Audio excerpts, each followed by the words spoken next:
Jingles the Clown.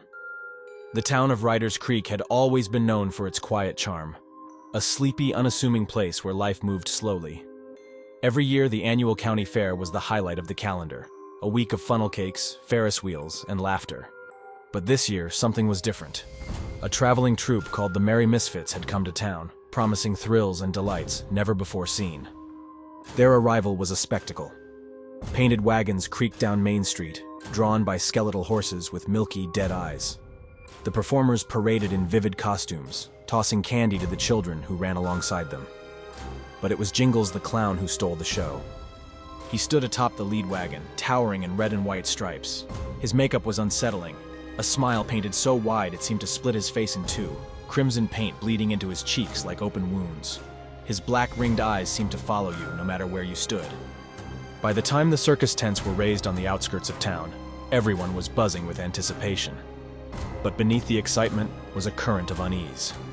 The air around the fairgrounds felt colder than it should, and at night, faint giggles echoed across the fields, though no one was there. The night of the grand performance, the massive circus tent was packed.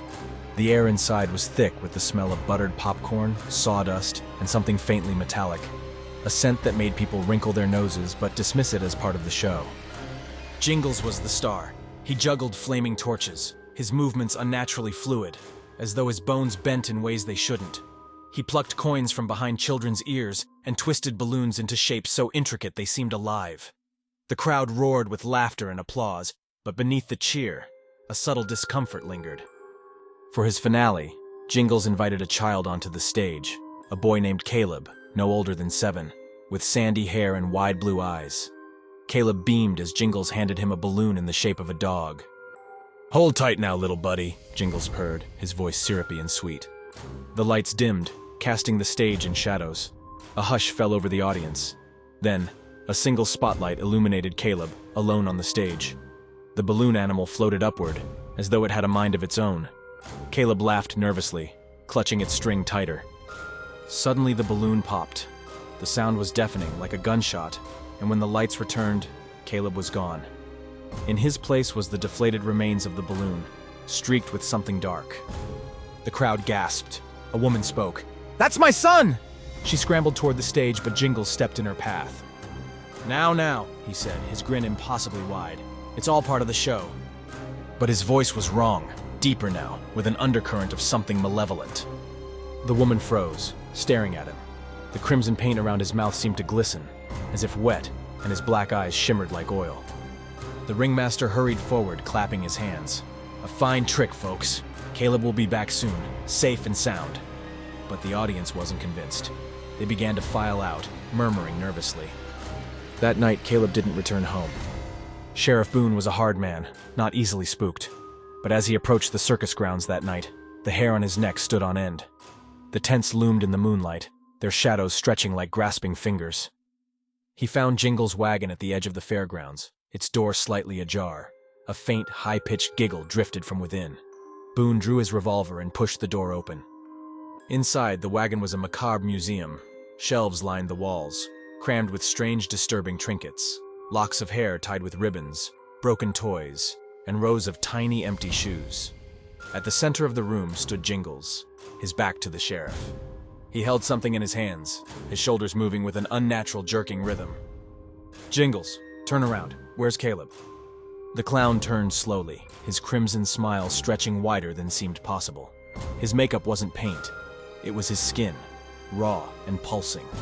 His eyes were hollow voids, swallowing the dim light.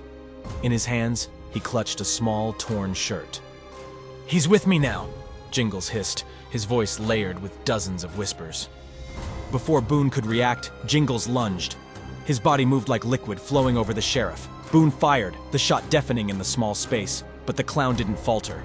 His mouth stretched open, revealing rows of jagged, glistening teeth. Boone's scream was cut short.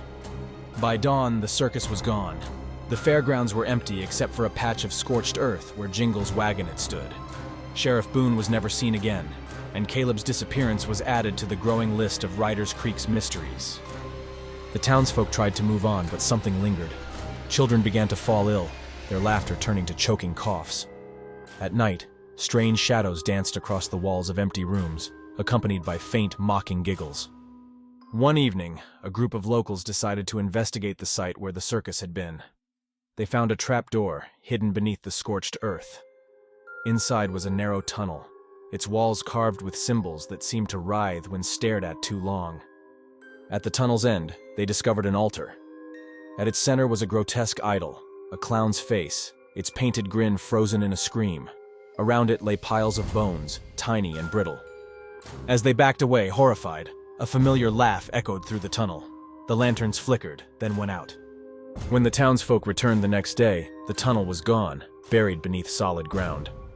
Months later, a carnival flyer appeared on a telephone pole in a neighboring town. It featured a painted clown with a wide crimson smile. Beneath the image, in bold letters, were the words, "Come one, come all. The Merry Misfits await." In Ryder's Creek, a child giggled softly in her sleep. When her parents checked on her, they found a deflated balloon dog resting on her pillow, streaked with crimson.